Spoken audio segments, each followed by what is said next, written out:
Washington, USC. And the Huskies 3.5-point favorites. At DraftKings, it's 3. Total is 76.5. I think Circa opened 77 on the total. But JVT had a really good point on this when he was talking on the Sunday show when the opening lines go up. You know, probably your best approach to this game, whether you like Washington or USC, is to live bet it. Because if you like either side, you're probably going to get a better number in live betting when you're talking about a high total. Because this is going to be a volatile game with a total of 77. You'll be a lot of scoring. You're probably going to, even if you want to bet the total, you're probably going to have a better opportunity at a better number if you live bet this game instead of playing it, as they say, pre-flop. What do you think of that? Well, I would agree with that because if you look on both sides, it's like, boy, it's really hard to bet an under with these two teams because this could be 55-52 or something ridiculous. But it's also hard to say, man, I'm really confident betting an over at 77. That's a bunch of freaking points in this game. And if you just get a little bit of a slow start, then you're swimming upstream. And so, I'm not going to do anything with the total on this game. I haven't decided what I'm going to do at the side. I feel like kind of the number is right. You also don't really want to race to bet the under when you're talking about a USC team that just beat Cal 50-49. Right. Yeah, they allowed 49 to Cal. Now, Cal's got the better quarterback now, starting Mendoza, and their offense was pretty good against Oregon State a couple weeks ago. Defense, not so much, but the pressure now is all on Washington, though.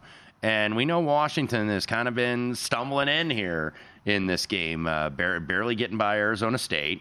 It was a 2-point game, I think, with like 3 or 4 minutes left to go in the fourth quarter. Like, Washington never trailed, I don't believe. But still, you're only up 2 at Stanford when you're laying almost 4 touchdowns. And, eventually put them away, scored the touchdown, won by 9. Is up to 3.5, though, so the Huskies have seen the early support in the market. Well, let's see. It's Circa, I believe that number opened 2. And it's bet up to 3.5, and DraftKings still at 3, right? So yes. A little bit of a difference there. The total, like I said, has dipped a little bit, but not much. Really, no movement there to speak of. Washington has been wobbly. Let's say on wobbly legs the last couple of weeks. You're talking about being a 4-touchdown favorite back-to-back weeks against Arizona State and Stanford, and you barely escaped and won the games. I mean, that's got to concern you a little bit, Wes. And I do think the Trojans showed up and showed some positive, let's say, characteristics last week, coming back from a 41-27 deficit to defeat Cal in a game that looked like they were going to lose in Berkeley, and a lot of things were going wrong for USC last week. For those that say Caleb Williams isn't interested, he's still very engaged and interested in this team's success, and I thought he played very well. I thought he showed some intelligence, too, when Cal went for 2, rightfully so, didn't get the onside kick. Caleb Williams was smart in terms of how he ran down the clock. It's like, you know what? I'm gonna take several steps back and run and keep the play alive and keep the clock moving as long as I can. Because oftentimes these guys just like take a knee immediately, and I thought was very smart. And look, that's a good sign for his professional prospects because that's one thing that they're looking for besides the raw talent and the ability. They're looking for somebody that's intelligent and knows situational football, and he did. So. I'm excited. I think this is going to be a very good game in the Coliseum late Saturday afternoon, early evening. Are you going to have a bet pre-flop on this? I don't have one yet. I'm not sure. I'll have to figure that out later in the week.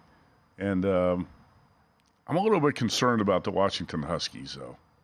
Because those are not good football teams they were having trouble with the last 2 weeks. And this is also some pressure, too, that they haven't really dealt with. It's like now you got to go on the road, and now you've got the target on your back. I remember when the Huskies went on the road last year to the Rose Bowl and got beat by UCLA. Yes. And that was a Friday night game, I think. I don't like the way they're playing right now, and I think Michael Penix is also banged up. Watching the end of that Oregon game, I said it that week. I said, Penix... And that's why part of the reason I played Arizona State plus 28 against Washington. Penix was limping around at the end of that game. He took some big hits. We know he has a lengthy injury history, too, from his time at Indiana. Washington 8-0, and also USC had the back-to-back losses to Notre Dame and Utah. But USC can still win the Pac-12. Absolutely. Right? I'm not saying USC is going to be a college football playoff team. I wouldn't go crazy like JVT is with that. But I do think, some goals are still out there that's going to keep the Trojans motivated. Caleb Williams did pass for 369 yards, 2 TDs, no picks against Cal. And, hey, Justin Wilcox is a really good defensive coach. It's not a great Cal defense, but Caleb Williams did what he had to do. And a little bit of a setback, though, for the Trojans. Zachariah Branch, the big, speedy, playmaking freshman, is going to be out for the year. Yeah, I saw that today. I remember watching him last year right over at Bishop Gorman High School.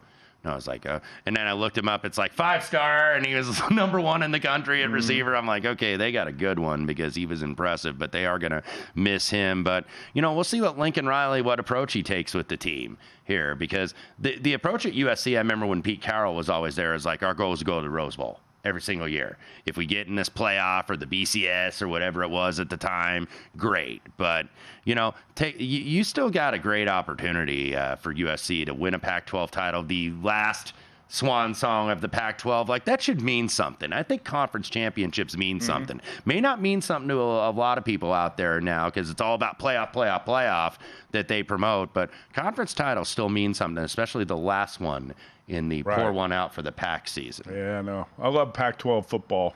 Go to VSiN.com/subscribe to become a VSiN Pro subscriber today.